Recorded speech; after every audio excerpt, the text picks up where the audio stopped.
वर्ष 2024 में लोकसभा चुनाव हेतु मतदान का दौर जारी है।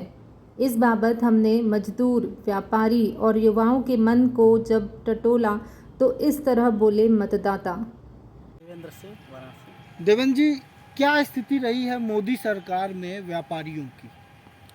देखिए, व्यापारी तो इस समय अच्छे से फल फूल रहे हैं लगभग पूरे देश में। हाँ, लेकिन हालांकि छोटे जितने व्यापारी हैं, जैसे ठेला पटरी व्यवसाय और कुछ मध्यम व्यापार जो हैं, जो बड़े मुश्किल से चल पाते हैं, उस पे यही प्रहार है कि जीएसटी थोड़ा अगर उनको रियायत दी जाए तो उनका व्यापार थोड़ा उनको अच्छा लगे। और जहाँ तक रह गई व्यापारी तो बहुत खुश हैं इस समय। हमें लगता है कि पूरे भारत के व्यापारी, ऐसा कोई व्यापार नहीं होगा जहाँ पे इन्होंने लोन के माध्यम से व्यापारियों को लाभ न दिया हो। मुद्रा योजना व्यापारियों के लिए ही है। छोटे व्यापारियों से लेके बड़े व्यापारी तक व्यापारी बड़े खुश हैं। व्यापारी सरकार का हमेशा सपोर्ट कर तो रहे हैं। चुनाव का दौर चल रहा है, आपको क्या लगता है कि व्यापारियों का एक बहुत बड़ा समूह जो है कि मोदी सरकार के फेवर में रहेगा? जी जी, बिल्कुल बिल्कुल। व्यापारियों का बहुत बड़ा समुदाय बीजेपी के साथ है इस समय, चाहे वो छोटा हो या बड़ा। हालांकि बनारस की बात करें तो यहाँ पे ठेला पटरियों जितने भी आते हैं शहर में, उनको दिक्कत हुई है, लेकिन स्टेशन के बाहर जो ब्रिज के नीचे जो दुकानें दी गई हैं छोटे व्यापारियों के लिए, वो थोड़ा सा अच्छा है कि ऐसे ही अगर अगले जहाँ भी बाज़ार हो, ब्रिज के नीचे एक एक दुकान की व्यवस्था कर दे तो छोटे छोटे जो ठेला पटरी वाले व्यापारी हैं वो अपडेट होके आ जाएंगे थोड़े अच्छे दुकानदारों में, उनका व्यापार अच्छा जी, चलेगा। बात की जाए तो छात्र भी एक बहुत बड़ा पहलू होता है, एक नया नया भविष्य है। तो छात्र क्या उम्मीद करते हैं अपने भविष्य को लेके मोदी सरकार से? देखिए, पूरी दुनिया में सबसे ज़्यादा युवा कहीं हैं तो वो है भारत। भारत युवाओं का देश है और युवा छात्र जितने भी हैं, उनका मानना है युवाओं का कि वो जिधर घूम जाए सरकार बदल देंगे, जिधर रह जाए वो सरकार बनी रहेगी।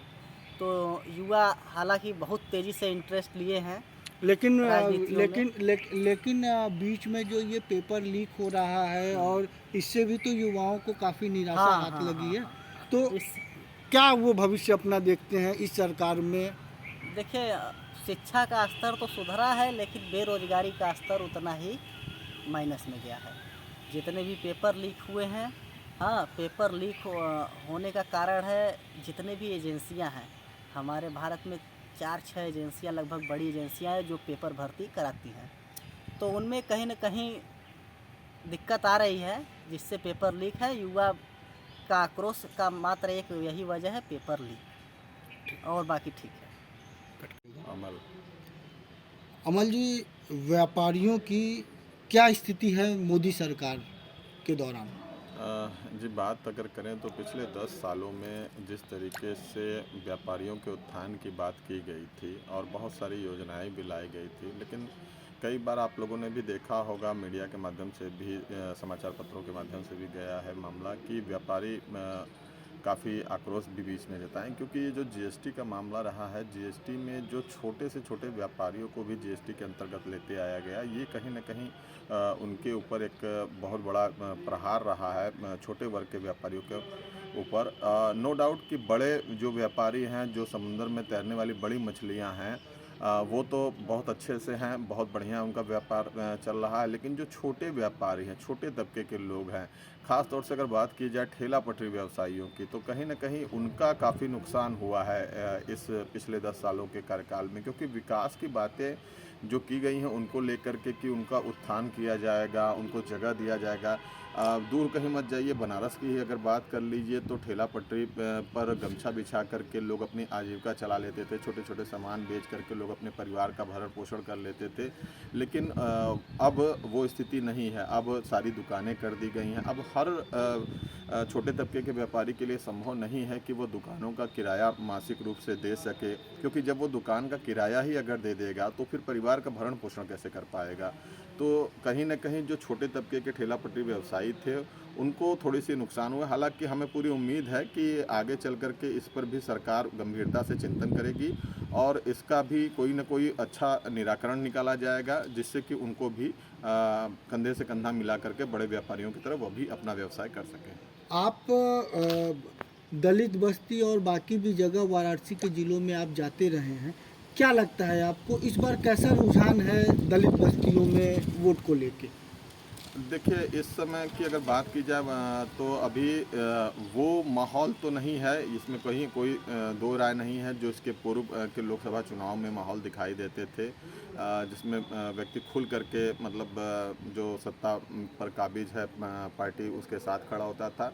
तो इस बार लोग जुबान बंद किए हुए हैं, दबी जुबान से लोग वोट कर रहे हैं और जो वोटिंग परसेंटेज अभी पिछले चरण के मतदान में आए हैं उनको देखते हुए कहीं ना कहीं एक चीज़ तो साफ तौर पे नज़र आ रहा है कि जनता के अंदर कहीं ना कहीं किसी बात को लेकर के एक आक्रोश है।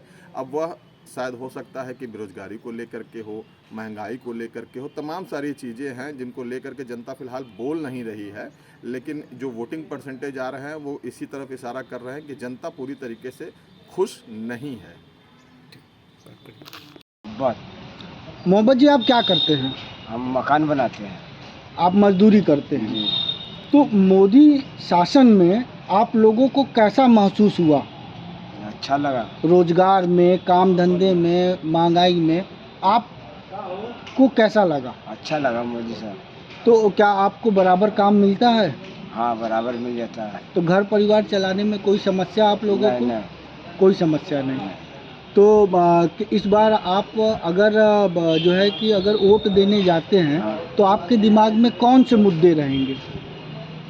ये हमारे सरकार ये अच्छे हैं, बहुत ही मोदी को वोट देंगे, अपने दिल तो कह रहा है। ठीक। काम कर रहे हैं, खर्चा चला है।